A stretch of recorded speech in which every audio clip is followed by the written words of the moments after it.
Este material de apoyo se edita y se publica para los cursos que dicta el Departamento de Inserción Social del ingeniero Disi de la Facultad de Ingeniería de la Universidad de la República. En este caso, continuando con el tema marco normativo localización, vamos a ver aquella normativa que se relaciona con el predio y nos va a permitir seleccionar entonces un predio en una zona. Vamos a ver aspectos generales y luego en otros materiales vamos a ver las afectaciones y la forma de ingresar a esos datos. Bien, en este caso nosotros sabíamos que cuando hablábamos de seleccionar la zona y en definitiva en esa zona un predio, podíamos decir que dentro del territorio nacional teníamos tres formas. Una era una selección libre en cualquier departamento y en cualquier zona de ese departamento del territorio nacional. La otra era en zonas francas o en parques industriales, pero en cualquiera de las tres situaciones, con respecto a las obras civiles, ya sea el parque industrial a nivel general, la zona franca o el predio en esa zona, iba a tener que cumplir las condiciones departamentales y nacionales que se exigieran. Lo mismo va a suceder con las afectaciones, o sea, con aquellas condiciones, acá tenemos varias planteadas, que se van a dar para seleccionar un predio, una parcela, un solar en esa zona. En la selección de, por ejemplo, en el ejemplo que les poníamos, que era en el departamento de Montevideo, y ustedes luego iban a tener en cualquier otro departamento casos similares, veíamos que habían distintas clasificaciones, la primaria era rural, urbana, se podían instalar industrias en la urbana, dentro de la urbana, bueno, con alguna excepción en la rural, ¿verdad? Pero en principio en la urbana, la zonificación secundaria hacía esta división, en la terciaria llegábamos a esta división con los barrios, y lo último, que es lo que queremos llegar, es a, como se ve apenas si se percibe aquí, pero es a los predios, ¿verdad? O al predio que sería el ideal para ubicarnos en ese barrio y en definitiva en esa zona. O sea, lo que queremos llegar es a una situación de este tipo, poder seleccionar en una zona poniendo un zoom cuál padrón o cuál solar o cuál parcela o cuál predio vamos a elegir, ¿verdad? Para instalar, montar nuestra planta industrial. Entonces, por ahora, si bien la parte del proceso, todo lo relacionado con procesos, circulaciones, tránsito, almacenamiento, otros locales, directo o indirectamente, que se vinculen, están interiores, están incidiendo en la ubicación y la selección del predio, por ahora todavía estamos haciendo más que nada una relación de lo que sucede con esas construcciones, con el espacio, ¿verdad?, exterior, y ese espacio exterior con un espacio que vamos a llamar calle. Acá tenemos, ¿verdad?, en este punteo que tenemos aquí, a la izquierda que yo les estoy marcando, ¿verdad?, con el cursor, tenemos varios de los datos que es necesario conocer, es necesario saber interpretar y cómo aplicarlos, y conocer también su vocabulario, y si bien existen otros más, no sé si más complejos, pero que determinan más limitaciones o profundizan estas normativas, nosotros vamos a ver aquellos generales que a ustedes les permitan interpretarla, conocerla, y en ese diálogo con los equipos multidisciplinarios poder trabajar en ese equipo o realizar un asesoramiento primario. Bueno, lo primero que vamos a ver entonces es, ¿verdad?, cuáles son los planos de mensura, qué significa mensura y deslinde, y quién les puede facilitar o a quién tienen que recurrir para esos planos. Los planos de mensura y deslinde, como dice acá, es una operación técnica, o sea que va a trabajar ahí un ingeniero, en este caso, que es el ingeniero agrimensor, que esté habilitado porque Catastro está registrado en Catastro, además de otros organismos públicos, por lo cual puede entonces presentar planos y va a estar su firma en esos documentos técnicos. ¿Qué significa mensura y deslinde? Bueno, la parte de mensura son las dimensiones que va a tener ese solar, ese padrón o la ubicación en la cual va a estar, y el deslinde es la forma geométrica que va a estar determinada por esas dimensiones y en esa ubicación. ¿Por qué trabaja un ingeniero agrimensor? Porque mensura y deslinde podía hacerlo un topógrafo o, por ejemplo, otros ingenieros, por ejemplo, los civiles. Pero ¿por qué trabaja un ingeniero agrimensor? Porque él es el habilitado para ver los aspectos dominiales, o sea, establecer, ¿verdad?, de esos gráficos, establecer las disposiciones reglamentarias conforme a las leyes, por ejemplo, de a quién pertenece, cuáles fueron los antecedentes gráficos, o sea, que otros intervinieron, y no hay otro ingeniero ni otro técnico que trabaje en esa área. Entonces, en este caso, les voy a mostrar, por ejemplo, un plano de ubicación, ¿verdad?, en el cual tenemos un plano, un croquis de ubicación, que es interesante porque vemos la escala, es una escala normalizada, 2 millones, donde se ubica el departamento de Rivera, y dentro del departamento de Rivera encontramos, que aquí en este caso está pintado de verde, este padrón, este solar, en el cual es un plano de mensura y es particular porque es de servidumbre. O sea que va a tener las dimensiones, también es deslinde porque muestra la forma geométrica, pero es servidumbre, significa, como acá, servidumbre de paso, está dada con un ancho de 20 metros, o sea, esta doble línea acá que está acotada tiene entre una y otra 20 metros, y la servidumbre es, por ejemplo, cuando se establece que de un solar, ¿verdad?, un solar no tiene salida, por ejemplo, a una ruta o a un espacio público, de bien público, y entonces, por ley, otros solares es necesario que le permitan esa salida.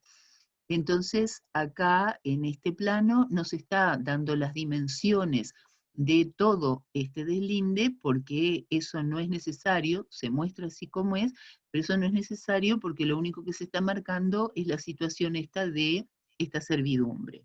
De todas formas, vemos que empiezan a aparecer datos como el norte y el norte, la escala, en este caso en croquis de ubicación, y la escala 1/10.000 para esta planta, son ambas normalizadas, una tiene mayor disminución que la otra, debido a que los datos que se presentan en una y otra, no es que sean más importantes, sino que los datos que se presentan en una y otra necesitaban esa proporción o ese tamaño para poder escribirse y visualizarse correctamente.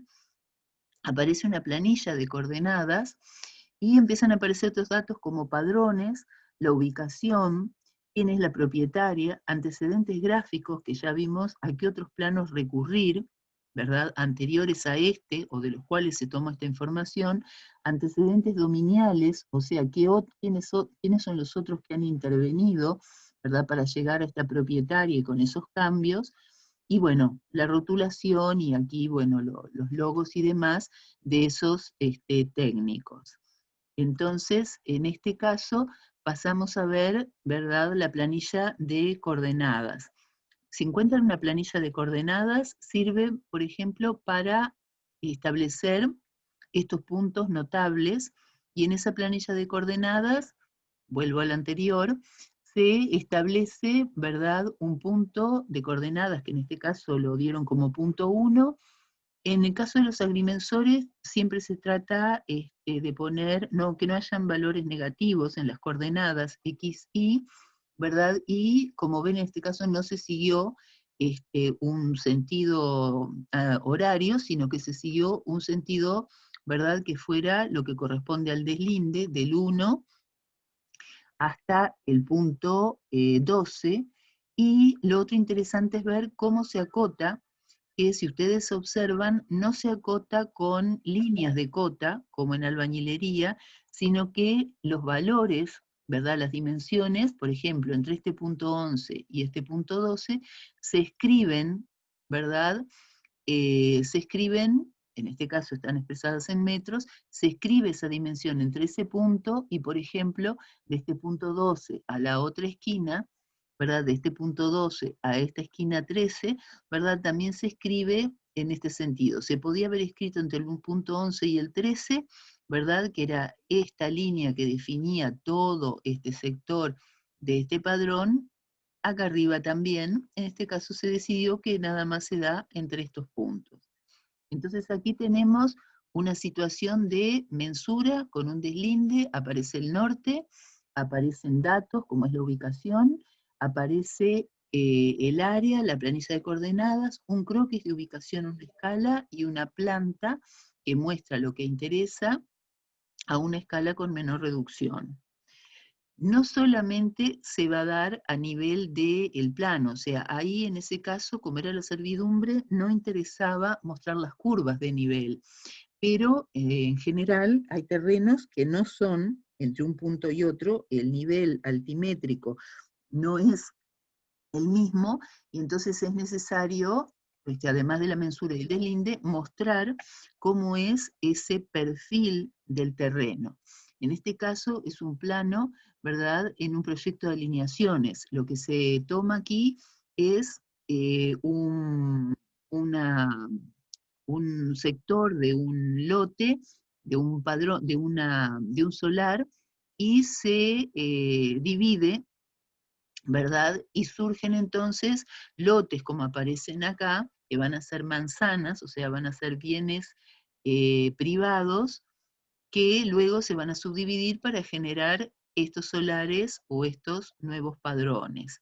Aparece la planilla de áreas, aparece una planilla de coordenadas, está a color, porque yo lo dejé a color para que se visualizaran mejor las curvas de nivel, que son estas, ¿verdad? Hay antecedentes gráficos, antecedentes dominiales, el norte, y aquí la escala, si ustedes observan, es 1.000, o sea que la reducción es nada más que 1000 veces con respecto a la realidad, frente al anterior que era 1 10.000 y 2 millones, el croquis de ubicación.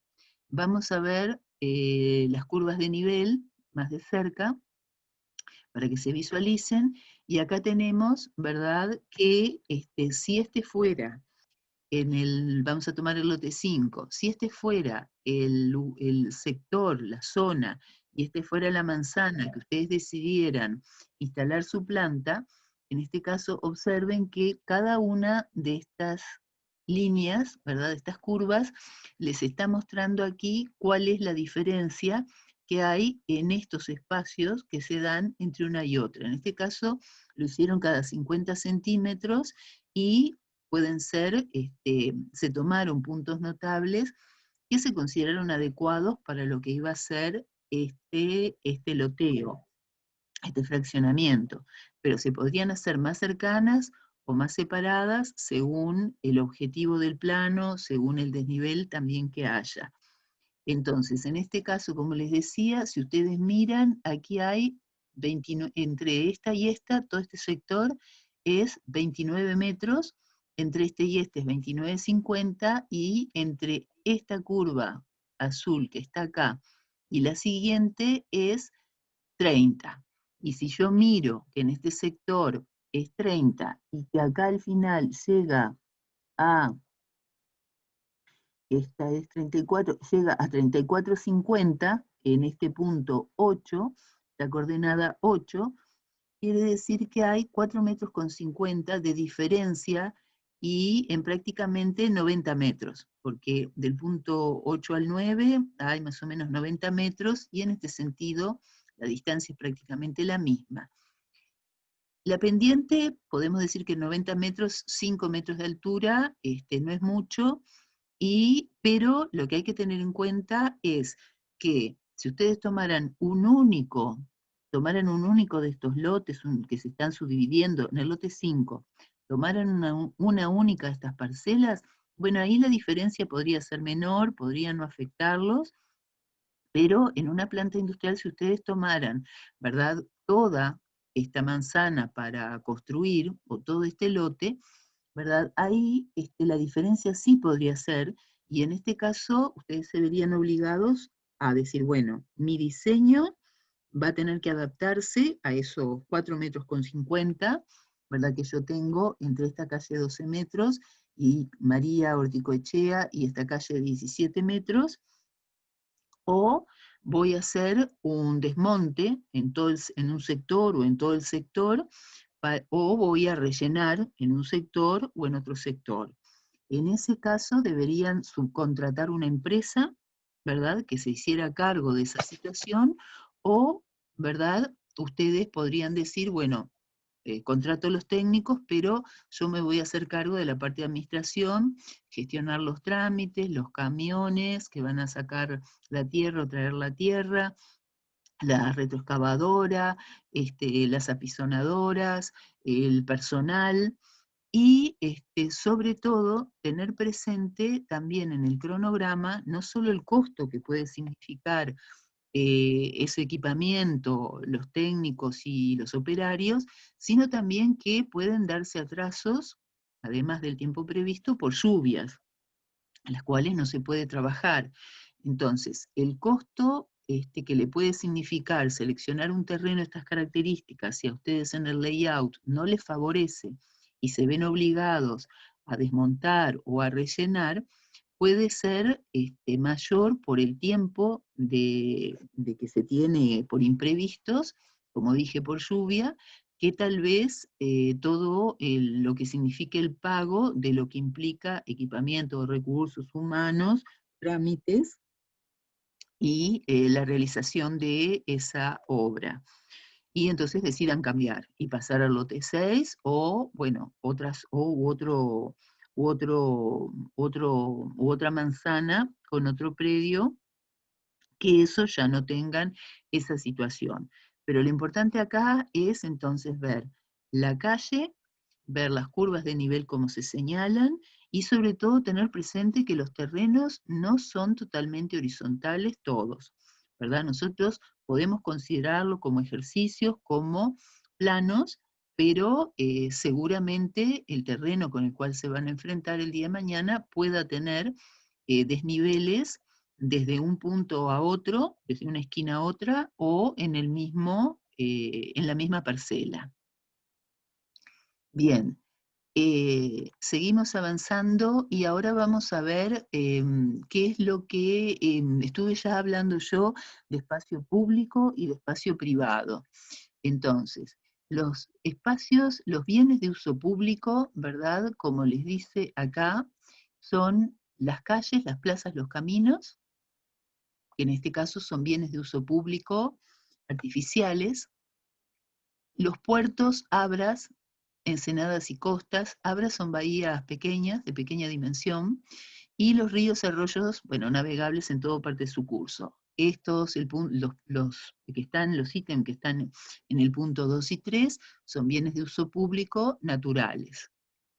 Estos pueden generar límites para, bueno, para el país, por ejemplo, como es el caso del río Uruguay, el río Cuareim, o una calle, como es el caso en Rivera, la separación entre Rivera y Libramento, que es mediante una calle, o pueden generar también divisiones entre lo que es a nivel de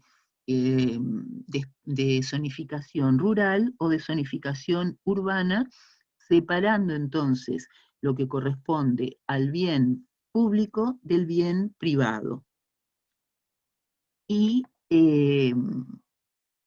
bueno, acá también, bueno, hace referencia al ingeniero agrimensor que los mide y los determina, pero a los efectos nuestros de instalación y montaje de la planta, lo que importa es tener en cuenta, ¿verdad?, cuál es la diferencia entre uso público y uso privado, límite, un bien o espacios de uso público y de uso privado, y esos límites de uso público y de uso privado. Las calles, vamos a ver los artificiales. Las calles son a nivel urbano, y cuando hablamos de calle, ¿verdad?, puede ser también una avenida, un bulevar. Cuando hablamos de camino, es a nivel rural, y puede ser un camino o puede ser también una ruta. Entonces ahora pasamos a lo que sería, ¿verdad?, la alineación de la propiedad inmueble que está, o sea, en este caso la propiedad inmueble es un bien privado, y la alineación es hacia dónde llega, ¿verdad?, cuál es el límite, la limitación contigua a calles o caminos. En este caso vamos a ver el espacio urbano y el bien público artificial, calle. Y lo que se denomina como calle es vereda y por donde circulan los peatones, ¿verdad? La vereda, la acera, y luego también por donde circulan los vehículos, que se denomina pavimento. Esta imagen corresponde a la intendencia, ¿verdad? No a catastro, por eso se las puse, porque la pueden llegar a encontrar allí. Y entonces tenemos acá que es importante porque a veces uno menciona calle y habitualmente cuando uno menciona calle está haciendo referencia a el espacio donde circula o a la vía donde circulan los vehículos.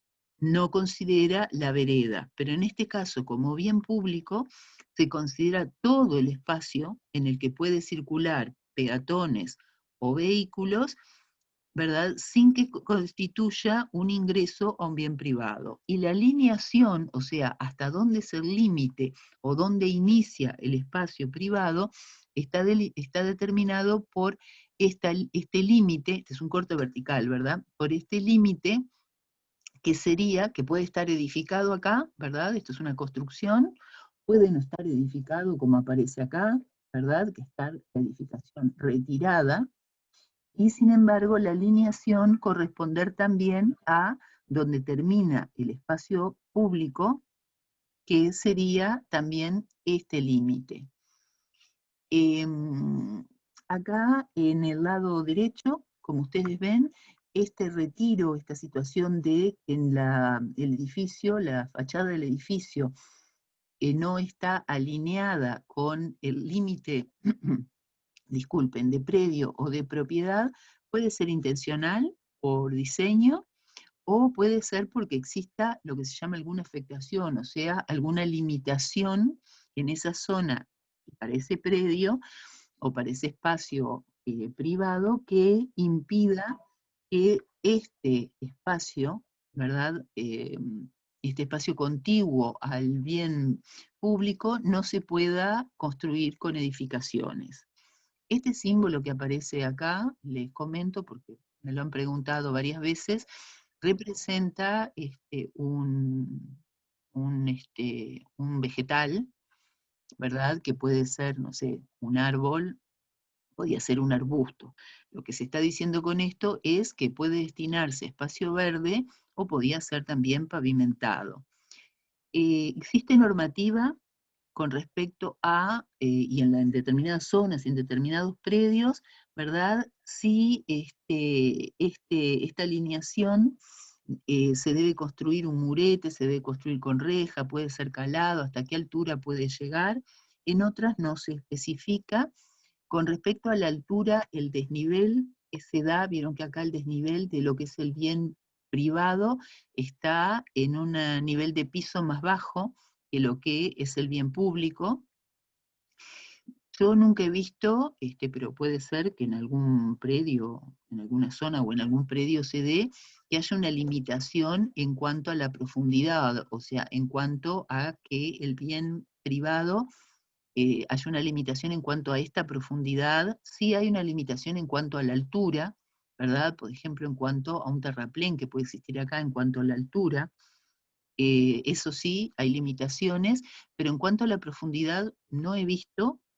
Tal vez ustedes puedan encontrar en alguno de los predios que busquen, y bueno, habrá que respetarlo, pero por supuesto que no hay limitaciones, pero seguramente hay que poner una protección, porque aunque sean 30 centímetros de nivel, la persona va a ser peligroso para la seguridad de que transite si no hay algún murete o algún límite.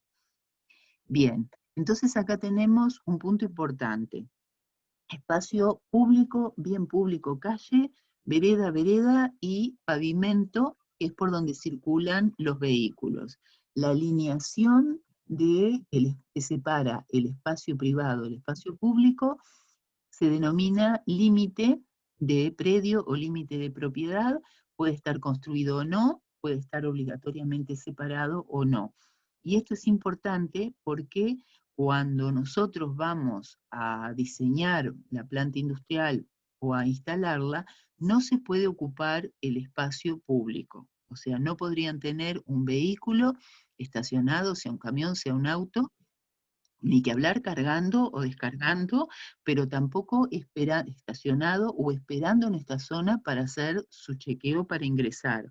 Debería ingresar y hacer el chequeo dentro, ¿verdad?, del límite de propiedad hacia adentro del solar o del predio, o sea, en el espacio privado. El espacio público no se puede invadir, aunque uno lo vea muchas veces, invadido. Estacionamiento no se puede invadir ni siquiera temporalmente. Es un espacio de tránsito y un espacio que pertenece a, en este caso si es vereda, a los peatones. Vemos entonces que acá cuando mencionaba la calle 17 metros, de 12 metros, y la calle María Orticoechea, y dice ancho medido 20 metros, quiere decir que esto es el límite, no es lo que habitualmente consideramos como manzana, que incluimos la vereda, sino que este es el límite de la propiedad del bien privado, este también, y ese espacio, ¿verdad?, va entonces de, incluye esos 20 metros, o esos 17 o esos 12, la vereda y el espacio y el área de tránsito del pavimento. Y acá aparece otro dato importante que no solo es el ancho, sino el tipo, el material del pavimento que dice asfalto. Esto es importante también para instalar la planta, porque no es lo mismo, ¿verdad?, tener asfalto que tener de pronto balasto, o si es a nivel rural, tener tierra o tener hormigón. Sobre todo si en la planta industrial hay una frecuencia importante de ingreso de camiones, y bueno, ingreso de camiones de pronto con zorra. No va a ser lo mismo, ¿verdad?, ubicar la planta donde tengan un pavimento con materiales de las características que les mencioné. El ancho también es importante, de acuerdo a la circulación de camiones que ustedes tengan, y por supuesto que el sentido también es importante, y tal vez les pueda favorecer ubicarse en una calle con mayor tránsito o en una calle con menor tránsito. Eso lo va a elegir el diseñador, o sea, aquel que esté diseñando el layout o la distribución que va a tener en ese predio de acuerdo al proceso que vayan a instalar, a la planta que vayan a instalar o al diseño que vaya a hacer. También van a aparecer otros datos, como por ejemplo si tuvieran una parada de ómnibus. Si tuvieran una parada de ómnibus, eso también es importante porque podían ustedes, si no la tienen en cuenta, decir, bueno, voy a tener un ingreso de camiones o de vehículos donde tengo una parada de ómnibus. La parada de ómnibus seguramente no les van a permitir cambiarla, no la van a cambiar por el ingreso de la planta, o sea, les van a rechazar esa opción. Bien. Vimos entonces varios datos ya, que era el límite del predio o límite de propiedad que separaba el espacio público calle, que ya vimos a qué hacía mención ese espacio público calle. Vimos que teníamos un ancho que era vereda, pavimento, circulación de vehículos y vereda. Vimos que es bueno tener en cuenta el pavimento, o sea, el material de ese pavimento, y algunos datos como la frecuencia, el tránsito, el sentido en que se puede circular, y también las paradas de ómnibus de ese espacio calle. Bien, ¿qué es lo que aparece en este caso? Es un plano de mensura del predio, del solar, ¿verdad? Del predio, el solar de la parcela, y es una planta de ubicación. En esta planta de ubicación vemos que no hay todavía construcciones, no quiere decir que no existan, sino que en la planta de ubicación no se indican, porque lo que importa indicar es la mensura, que nuevamente acá observamos que está dada sin líneas de cota, ¿verdad? Está escrita, ¿verdad? Junto a la línea que quiere marcar, y el deslinde, o sea, la forma geométrica que tiene.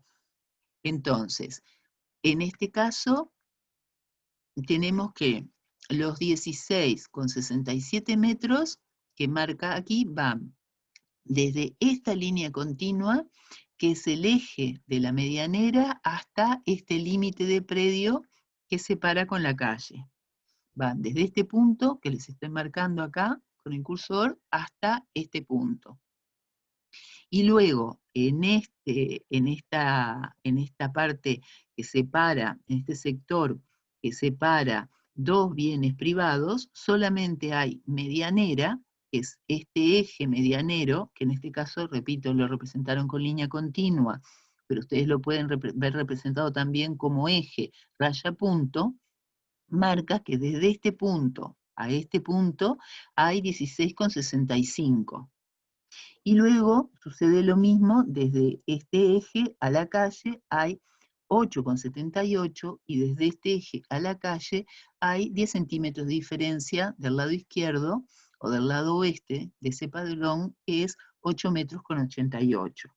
Entonces acá ya vemos que estos ángulos no son de 90 grados y se marca en este caso el ángulo, a veces lo van a ver con un arquito, que les dice, o no, como en este caso, que les dice que es 90 grados con 44. Bien, la ochava acá está marcada la ochava, y puede ser que, desconozco qué es en este caso, pero puede ser que esta ochava en realidad fuera planificada, ¿verdad? O se tuviera que realizar y todavía no se ha dimensionado, porque en realidad la ochava debería escribirse acá esta dimensión, escribirse esta dimensión y escribirse esta dimensión, y a su vez la que queda entre este punto y el eje medianero, entre este punto y el eje medianero, y por fuera la total, que sería de esta esquina al eje medianero y de esta esquina al otro eje medianero. ¿Qué importancia tiene marcar los ejes medianeros? Bueno, porque la medianera es el límite que hay entre dos bienes privados. Y cuando hago mención a dos bienes privados, dos espacios privados, no quiere decir que su dueño no pueda ser una persona física pública. Un solar, un padrón, una parcela, puede pertenecer, su dueño, ¿verdad? Su propietario, puede ser un ente, un organismo, un ministerio, eh, ¿verdad? No necesariamente tiene que ser privado. Puede ser que pertenezca al MEC, al Ministerio de Transporte, puede ser que pertenezca a ANCAP, o a una persona privada. Y eh, es importante la medianera porque este muro medianero, que en este caso marca 0,32 y en este caso marca 0,36, va a pertenecer a ambos solares. ¿Qué significa? Si bien pertenece a ambos, se dice que pertenece a ambos solares porque en realidad se tienen que poner de acuerdo cómo se va a construir, no dónde está ubicado, sino cómo se va a construir, ¿verdad? Y si va a ser con reja, va a ser con muro, y si uno de ellos construye la totalidad, el otro propietario le tiene que pagar la mitad que le corresponde a él. Y si no, se construye hasta el eje medianero y él se hará cargo de construir su parte. Lo que significa esto que no puede invadir ni por debajo del nivel de suelo, ni por encima del nivel de suelo, se puede invadir un área de parcela, lo mismo que en este caso esta que estoy marcando acá, puede invadir la que está al oeste o la que está al sur. Vamos a ver también cuando veamos cómo se diseñaría, que la medianera es importante tenerla en cuenta también, y vieron que acá se marca que este padrón continúa, que este padrón tiene sus límites en este sentido, porque puede darse un futuro o una aspiración de un futuro crecimiento hacia uno de estos padrones vecinos, y por otro lado hay limitaciones que no se puede, por ejemplo, abrir una ventana o tener un paso hacia un padrón vecino, o poner, por ejemplo, un ducto o una chimenea para tirarle los humos o los gases a un padrón que pertenece a otro propietario. Acá vemos la escala, nuevamente una escala normalizada, en este caso 1:250, menor reducción que las anteriores, porque los datos que había que escribir, seguramente si se hacía una reducción de 1:500, ni que hablar de 1:10.000, no se podrían visualizar correctamente. Y el último dato que les voy a mostrar es que cada parcela catastral, solar, parcela, predio, se va a identificar por un número de padrón. Ese número de padrón hay que indicar el número de padrón de la parcela de la cual se es propietario y de las linderas, como está escrito acá, 16.342 y 16.340. E incluso habría que indicar, si se conoce, el destino, ¿verdad?, que tiene, si tiene un destino, esta parcela o este padrón contiguo y este otro. Entonces, y ese número de padrón no puede estar repetido, como para las personas el número de cédula o de credencial, ¿verdad?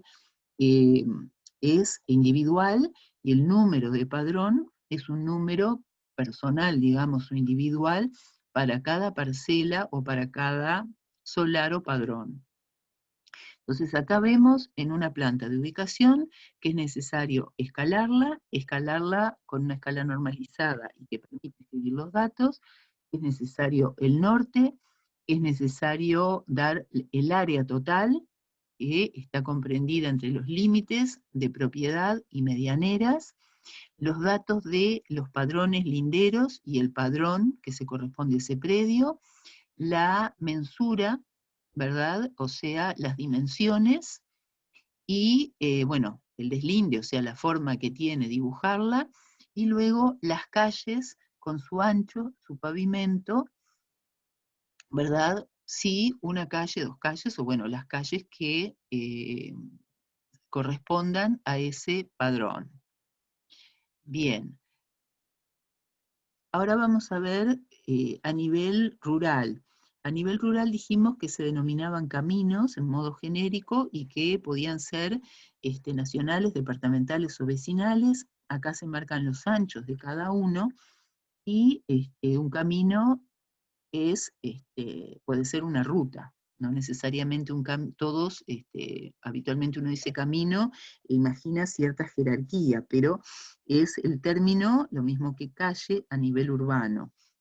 Y en este caso el camino, ¿verdad?, va de la alineación del límite de propiedad al límite de propiedad, y no es solamente el pavimento donde circulan los vehículos, sino que está determinado por las banquinas, que es un espacio para circular, ¿verdad?, o para estacionar, y temporalmente las cunetas, y luego un espacio libre entre la cuneta y la alineación de la línea de propiedad. En este caso tampoco se puede invadir el espacio público, ¿verdad?, artificial, o el bien público artificial camino, sino que cualquier actividad relacionada con la industria se debería realizar de esta alineación hacia el interior de mi padrón o de mi parcela. Bien. Por último, ya vimos cómo se graficaban estos datos, y ahora vemos entonces en un resumen que tenemos escalas para la planta de ubicación. Sabemos que esas escalas se van a definir según la información, ¿verdad? No hay una escala, no hay una única escala, sino que va a depender del tamaño, ¿verdad?, de la dimensión de ese predio, y de la cantidad de información o incluso de la forma geométrica que tenga Luego tenemos el norte, el padrón o los padrones, porque es necesario el del predio y los linderos, la calle o camino, según estemos a nivel urbano o a nivel rural, el ancho, que el ancho, ¿verdad?, correspondía a vereda, pavimento, vereda, el material del pavimento, otros datos que van a ser, ¿verdad?, a esa calle o camino, que pueden ser, por ejemplo, el flujo, el sentido, paradas de ómnibus, vamos a ver otros datos más, habría que incluir, como por ejemplo columnas de alumbrado, árboles.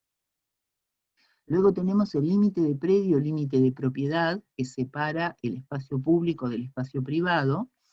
Las medianeras, ¿verdad?, que separan entre dos espacios privados, el tipo de división, la altura que se le da, el ancho si lo tenemos definido, el área total del predio, que ya vimos que se definía por los límites de propiedad y el eje de medianera, si existía, y luego, a partir de esos datos generales que se señalan en la planta de ubicación, que permiten no solo ubicarlos en el territorio o en la zona, sino también vamos a definir otras afectaciones o limitaciones que son que la zona o las intendencias determinan para ese predio en particular, o ese predio en esa manzana, o ese predio en esa zona. Acá ya tienen algunos, como Retiro, Ensanche, Foz, FOT, vamos a ver otros a modo de paneo. Bien, en este caso les muestro varios datos más que es necesario agregar, como la sección judicial, la manzana, número o números de puertas si existiera, y los datos que vamos a sumar son estos, y seguimos haciendo referencia a lo construido y zonas, ¿verdad?, no construidas, pero que forman parte de la planta industrial con respecto a su ocupación y al espacio, la relación entre el espacio privado y el espacio público. Y acá tenemos en este caso, ¿verdad?, la manzana, y tenemos el límite con el eje de medianera, en este caso marcado como raya punto, con el límite de propiedad de la calle, ¿verdad?, aquí, de la calle Coronel Raíz y de la calle Camino Ariel, que es esta línea, que está acotado, porque en este caso no es la planta de ubicación catastral, sino que ya es una planta de techos en la cual se da ya una distribución de lo que sería mi layout en ese predio. Y empiezan a aparecer entonces, aquí marcado el retiro con línea discontinua, el límite de propiedad, que marca la diferencia, y empiezan a aparecer, ¿verdad?, las zonas construidas vistas desde la azotea, y los niveles de altura, ¿verdad?, de esos techos y de esos pisos. Bien, esperamos que esto les sea útil. Hasta ahora seguimos sin entrar en la planta, ¿verdad?, más allá del predimensionado de áreas necesario para saber la zona y qué predio necesitábamos. Ahora lo que vamos a empezar a trabajar es si, por ejemplo, en este predio que aparece acá en esta planta industrial, estos espacios libres que se dejaron por la normativa necesaria, como el factor de ocupación de suelo, factor de impermeabilización de suelo, ensanches, retiros, o se dejaron por una distribución de un posible crecimiento, de flexibilidad, de zonas de carga y descarga, o de zonas de maniobra o de estacionamiento, o porque se decidió en el layout dejar esos espacios libres, o si fueron ocasionados por alguna de estas limitaciones que marca la norma para este predio, o para toda la manzana, o para toda la zona. Bien, muchas gracias. Dividimos los videos para que no fueran tan pesados. Gracias.